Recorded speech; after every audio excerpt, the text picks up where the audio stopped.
Jangan tergoda dengan apa yang hanya terlihat. Kejadian 13 ayat 10. Lalu Lot melayangkan pandangnya dan dilihatnya lah bahwa seluruh lembah Yordan banyak airnya seperti taman Tuhan, seperti tanah Mesir sampai ke Soar. Hal itu terjadi sebelum Tuhan memusnahkan Sodom dan Gomora.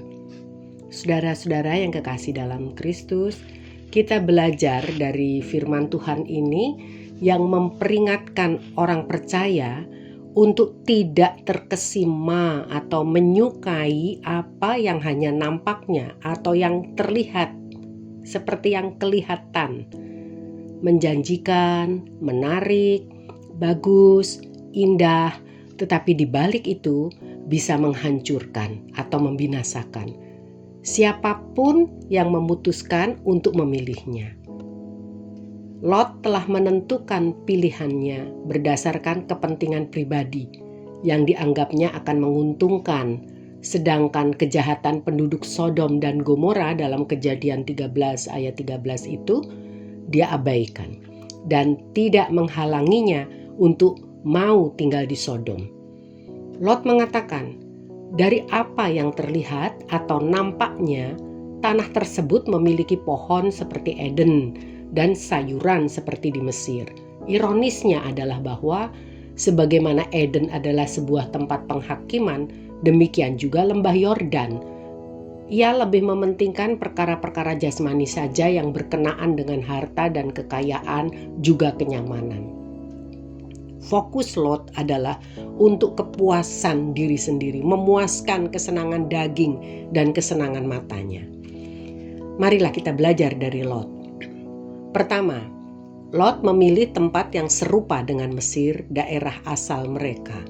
Rupanya bayang-bayang kenikmatan dosa masa lalu di daerah asal masih belum hilang dari pikiran Lot. Yang kedua, Lot memilih suatu tempat yang menjauh dari tanah perjanjian saat itu. Mereka sementara dalam perjalanan ke tanah Kanaan. Harusnya pilihan yang dibuat adalah daerah, area atau wilayah yang mendekat ke tanah perjanjian tersebut, bukannya yang menjauh atau malah menyimpang dari sana. Tapi itu yang sudah dilakukan Lot dan yang dipilihnya. Saudara yang kekasih dalam Tuhan, tidak berbeda dengan pilihan Simson yang salah karena berdasarkan dari apa yang dilihatnya saja hingga berujung menjadi masalah besar baginya. Hakim-Hakim 14 ayat 7. Maka pergilah ia ke sana lalu bercakap-cakap dengan perempuan itu sebab Simson suka kepadanya. Karena melihat Delila, Simson menjadi suka kepadanya dan memilih wanita itu untuk menjadi istrinya. Saudara, apa yang terlihat pada diri Delila telah membuat Simson terpasung hatinya dan juga akal sehatnya. Ia tertipu dengan pesonanya, tetapi Simson justru terjebak dalam tipu dayanya. Delila ternyata hanyalah alat orang Filistin untuk menundukkan Simson. Hakim-Hakim 16 ayat 5. Lalu datanglah raja-raja kota orang Filistin kepada perempuan itu sambil berkata, cobalah bujuk dia untuk mengetahui karena apakah kekuatannya demikian besar dan dengan apakah kami dapat mengalahkan dia dan mengikat dia untuk menundukkannya. Maka kami masing-masing para raja ini akan memberikan 1.100 uang perak kepadamu. Wah, suatu jumlah cukup besar. Dan itu telah membuat Delila menjadi sangat bernafsu untuk membohongi Simson dan menjebak Simson. Bujuk rayu Delila benar mampu mengorek dan membuka rahasia kekuatan Simson. Dan kita tahu bukan bagaimana akhir hidup Simson.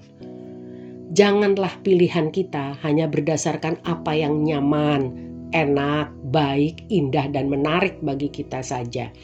Padahal sesungguhnya itu bukan yang menjadi kehendak Tuhan dan sesuai untuk kita.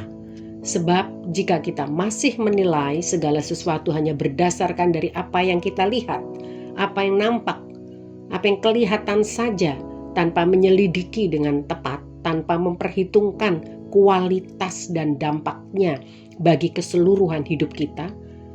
Jika kita masih menilai segala sesuatu hanya berdasarkan apa yang terlihat atau nampaknya, hanya dari yang kelihatan dari sisi baik, bagus, indah, enak, ataupun yang nyaman bagi diri kita sendiri saja, maka kita belum dapat dikatakan dan dinilai dewasa rohani. Itu artinya sama dengan kerohanian kita belum sepenuhnya bertumbuh benar dan dewasa. Sepatutnya lah kita menundukkan diri kepada Tuhan dan hidup berserah. Mau dibimbing dan tunduk pada pimpinannya dan pilihan Roh Kudus saja. Meski kita belum mengerti, saat ini barangkali masih dalam proses itu, kita tidak mengerti apa yang akan terjadi nanti. Tapi kita mau taat saja kepada pimpinan Roh, kepada petunjuk yang diberikan oleh firman Allah. Tidak menolak atau mengabaikannya. Dewasa rohani menilai segala sesuatu dengan bimbingan Roh Kudus, bukan mengedepankan ambisi atau keinginan diri semata. Setiap hari orang percaya akan diperhadapkan dengan pilihan-pilihan hidup.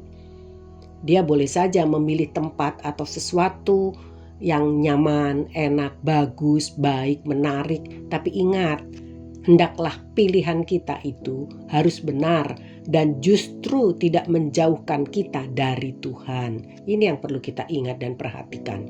Waspadai setiap pilihan. Apakah itu membuat kita makin menjauh dari Tuhan atau kita makin dekat kepada Tuhan? Pilihan itu haruslah pilihan yang membuat kita seharusnya lebih setia lagi kepada Tuhan, bukan malah membuat kita kembali ke kehidupan lama, kembali kepada dosa masa lalu.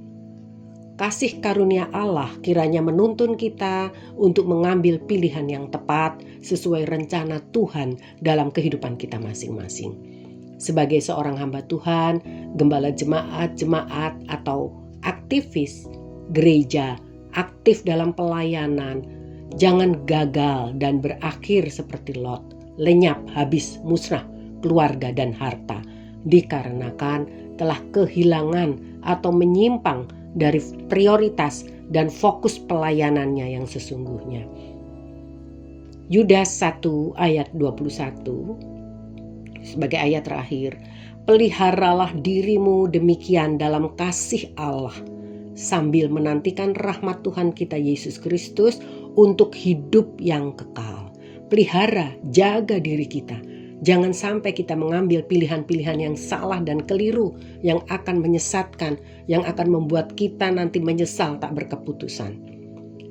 Hidup yang kita jalani hanyalah sementara. Itu sebab segala pikiran-pikiran duniawi yang mengikat hidup ini harus mau dilepaskan, agar kita bisa mempersiapkan diri untuk hidup dalam kekekalan selama-lamanya. Puji Tuhan, amin. Tuhan Yesus memberkati kita semua.